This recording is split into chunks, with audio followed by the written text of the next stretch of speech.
Gloire à Dieu. Que Dieu vous bénisse au nom puissant et inégalable de notre merveilleux Seigneur et Sauveur Jésus-Christ. Quel privilège, quelle grâce, Seigneur, Papa, d'être encore debout en ce jour.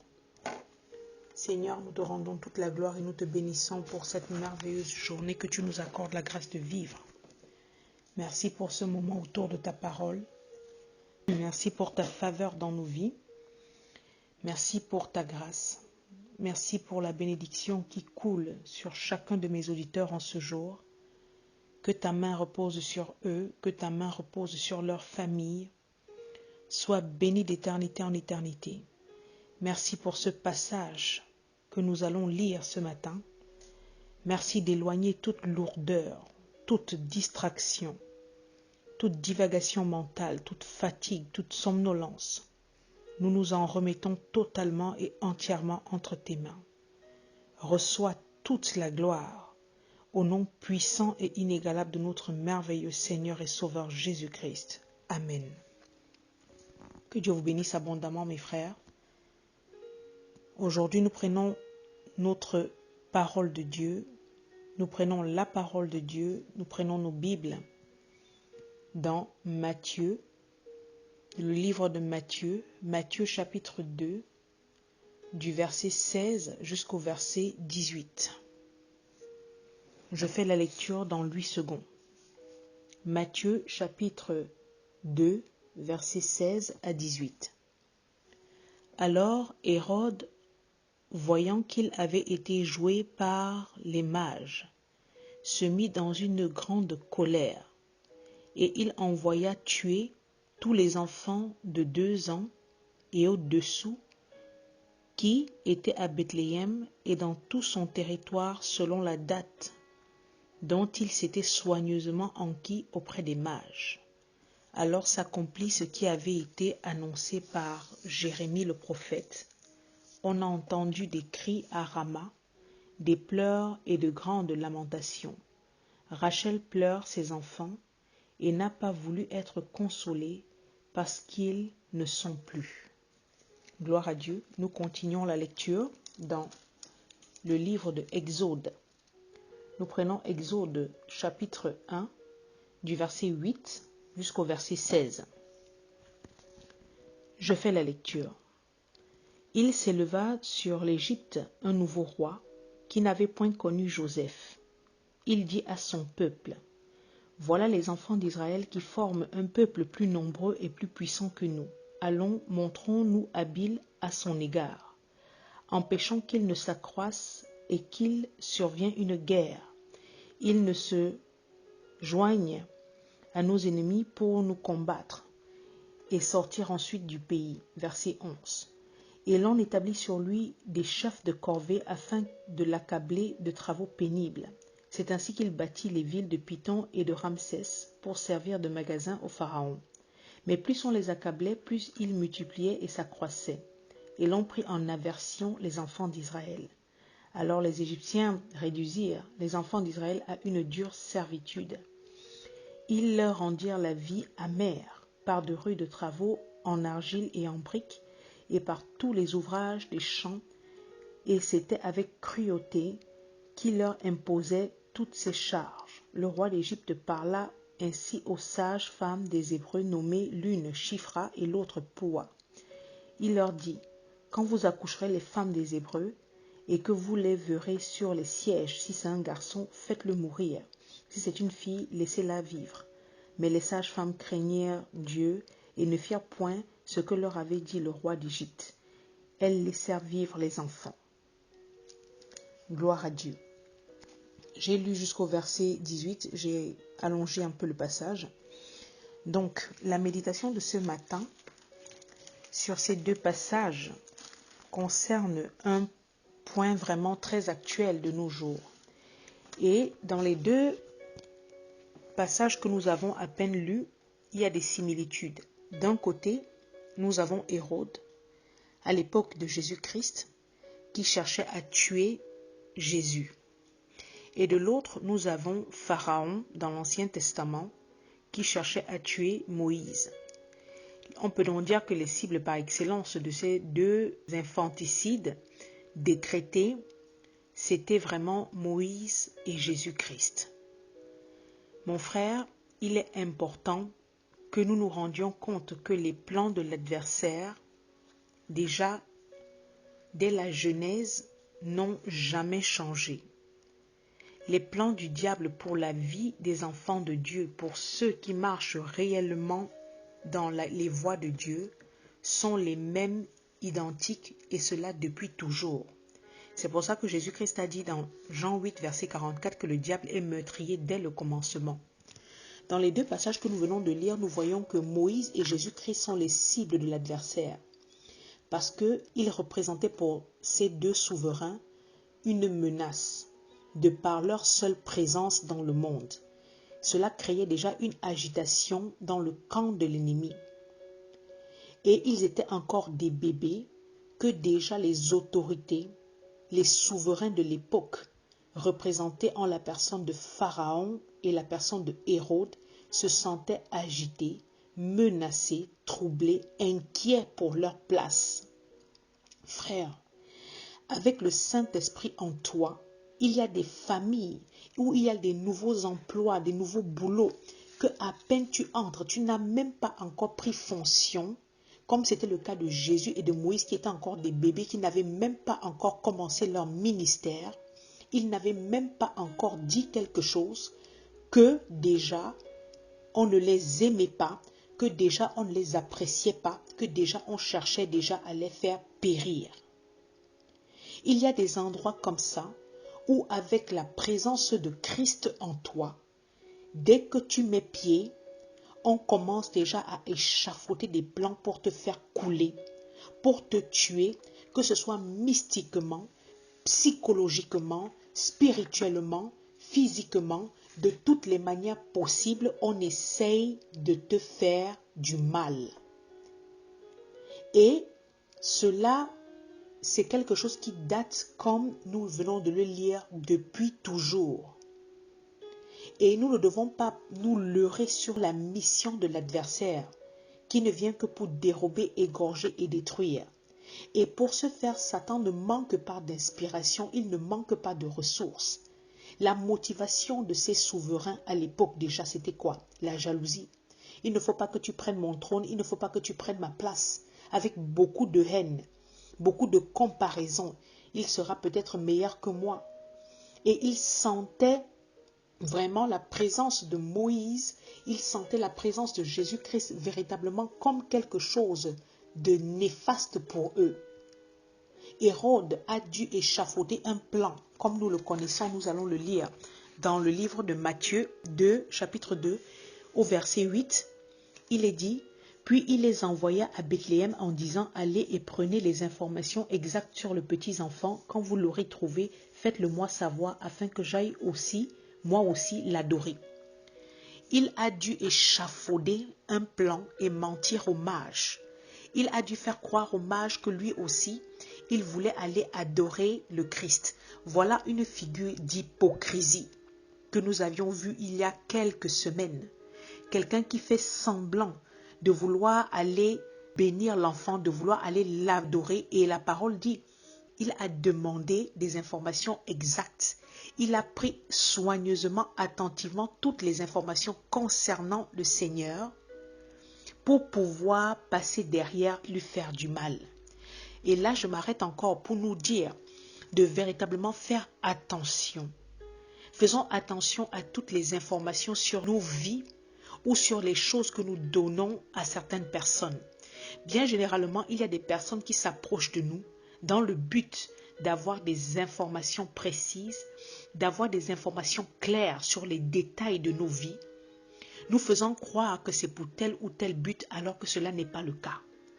Le but de Hérode était clair, c'était de réunir toutes les informations autour de la vie de Jésus. Nous pouvons le lire au verset 7. Alors Hérode fit appeler en secret les mages et s'enquit soigneusement auprès d'eux depuis combien de temps l'étoile brillait.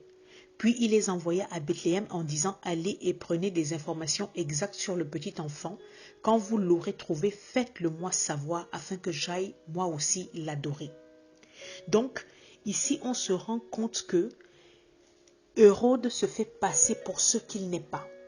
C'est pour cela que nous, en tant qu'enfants de Dieu aujourd'hui, nous devons faire attention aux informations que nous donnons aux personnes.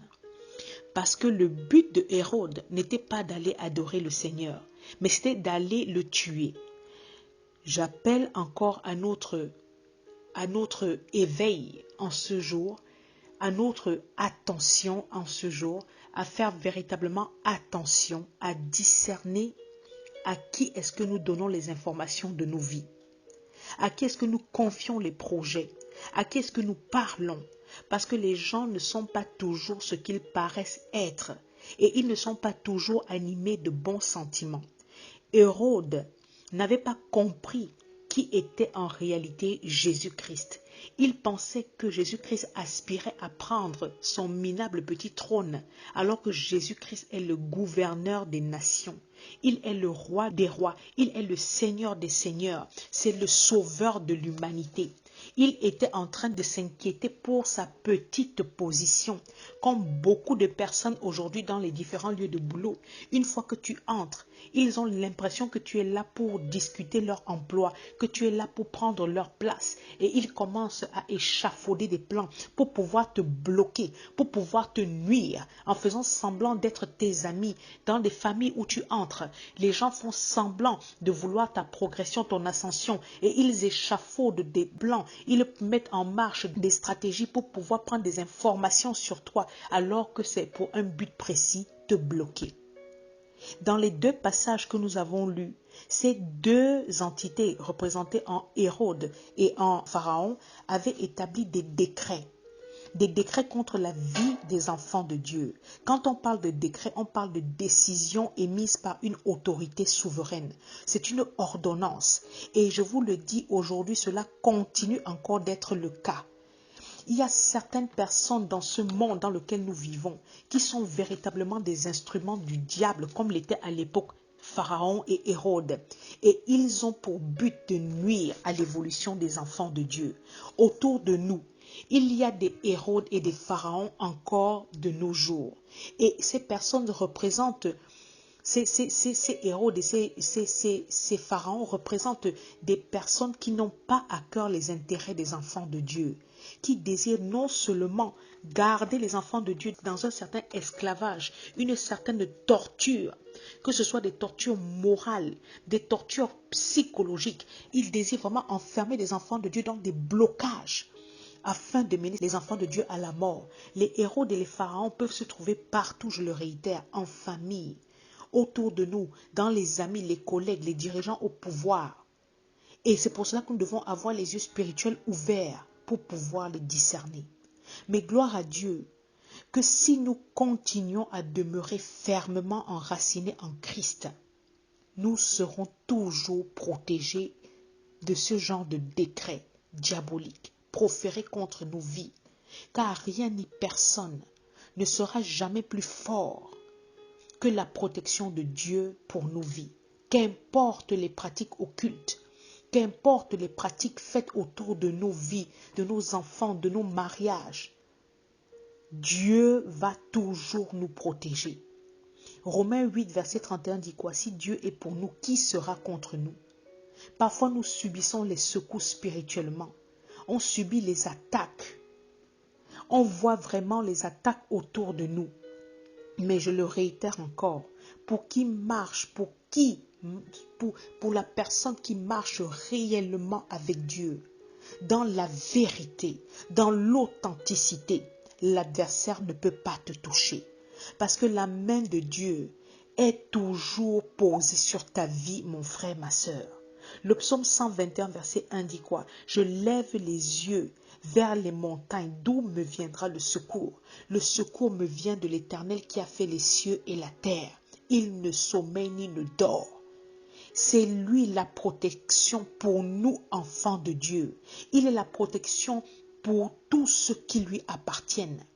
Devant le mal, devant la haine, devant les attaques diaboliques, notre Dieu, notre Père, non seulement nous avertira comme il a fait ici, la parole dit qu'il a averti en songe les mages et les mages ne sont plus allés devant Hérode pour lui dire où était Jésus-Christ, mais ils ont pris une autre route et après sont rentrés chez eux.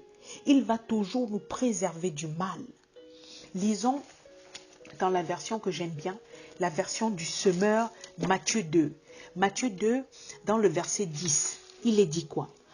En revoyant l'étoile, les mages furent remplis de joie. Ils entrèrent dans la maison, virent l'enfant avec Marie sa mère, et tombant à genoux, ils lui rendirent hommage. Puis ils ouvrirent leur coffret et lui offrirent en cadeau de l'or, de l'encens et de la myrrhe. Je fais un stop ici pour expliquer quelque chose de très important. Les mages ont vu l'étoile, ils ont été saisis d'une très grande joie. Ensuite, ils sont rentrés dans la maison, ils ont vu l'enfant, ils sont tombés à genoux, ça veut dire qu'ils se sont prosternés. La parole dit qu'ils ont rendu hommage à Christ, ils ont offert des cadeaux. Et nous avions déjà vu, il y a quelque temps, qui étaient les mages. C'était des personnes qui étaient respectables, c'était des personnes d'un certain rang social. Ils ont vu l'enfant, ils ont ressenti qui était cet enfant et sont tombés à genoux en signe de respect. Et ils ont rendu hommage et lui ont offert des cadeaux. Frères, ils ont offert des cadeaux et se sont mis à genoux devant qui? Jésus-Christ, non devant Marie. Non devant la mère de Jésus, mais devant Marie. Une lumière, la lumière de Dieu ne se cache pas. Les premiers hommages que le Christ a reçus dans sa vie provenaient des mages qui sont venus de très loin d'Orient. Les mages ne sont pas allés pour adorer, honorer Marie ou Joseph ou je ne sais qui, mais ils se sont prosternés devant Jésus. Apocalypse 19, le verset 9 à 10, nous dit quoi? L'ange me dit, écrit, heureux ceux qui sont appelés au festin des noces de l'agneau. Puis il me dit, ces paroles sont les véritables paroles de Dieu. Je tombais à ses pieds pour l'adorer, mais il me dit, garde-toi de le faire.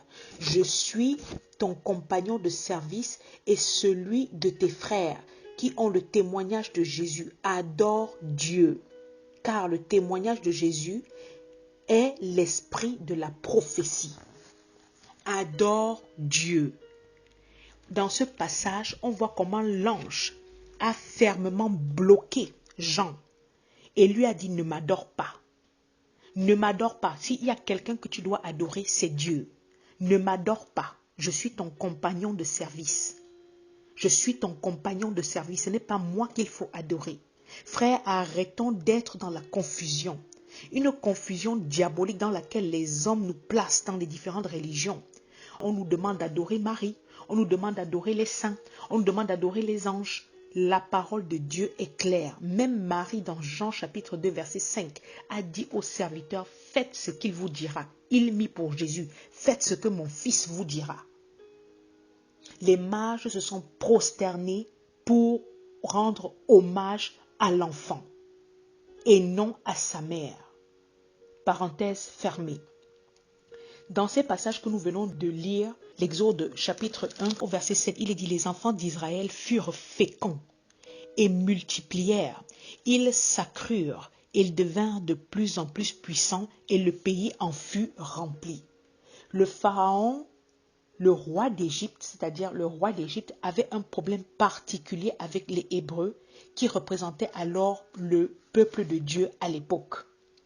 Parce que la parole dit que le peuple hébreu était un peuple nombreux et un peuple puissant. Ils étaient donc prospères et ils étaient féconds. Ça veut dire qu'ils se multipliaient beaucoup.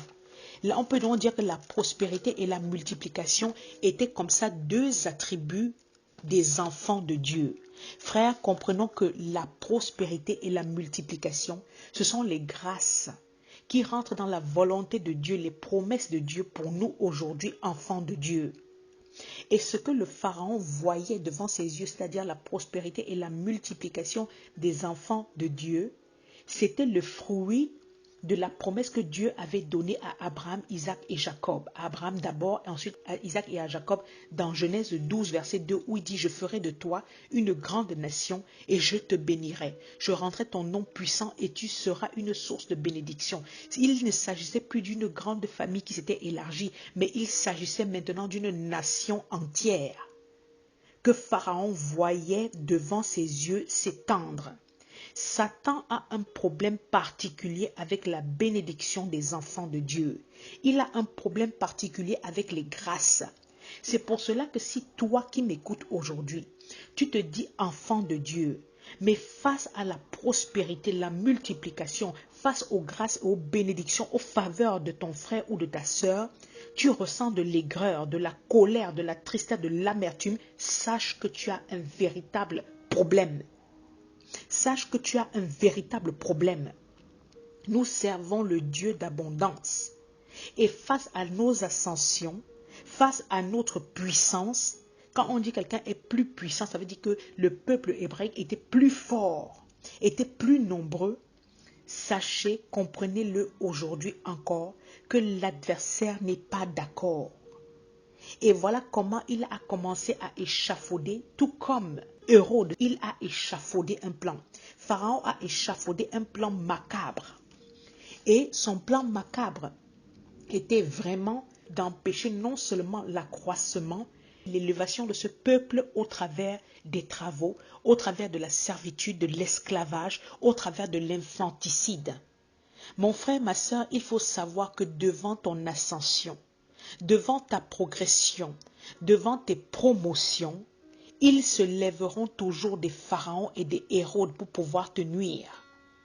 Quand les gens commencent à constater que ta situation change, que tu es de plus en plus béni, que vraiment le fruit de tes entrailles est béni, que tu vas de grâce en grâce, tout le monde n'est pas content autour de toi.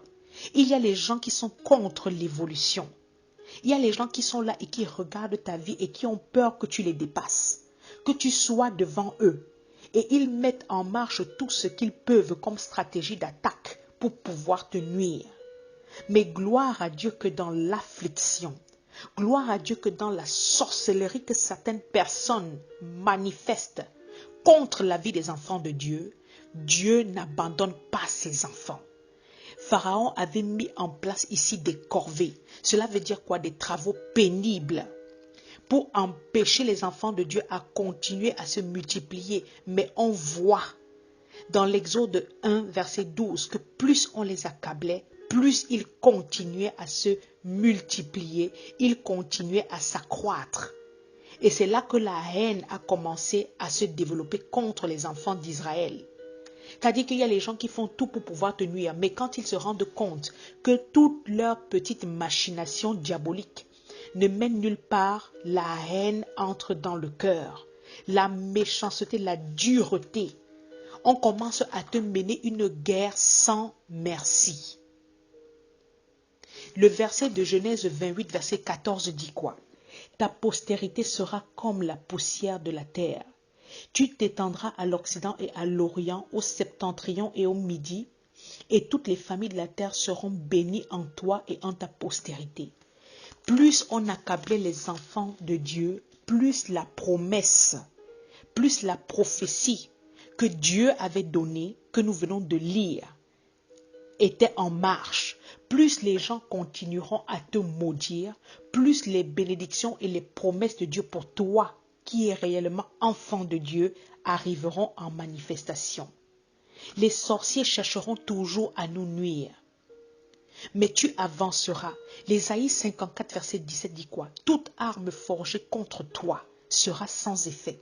Et toute langue qui s'élèvera en justice contre toi, tu la condamneras. Tel est l'héritage des serviteurs de l'Éternel. Tel est le salut qui leur viendra de moi, dit l'Éternel.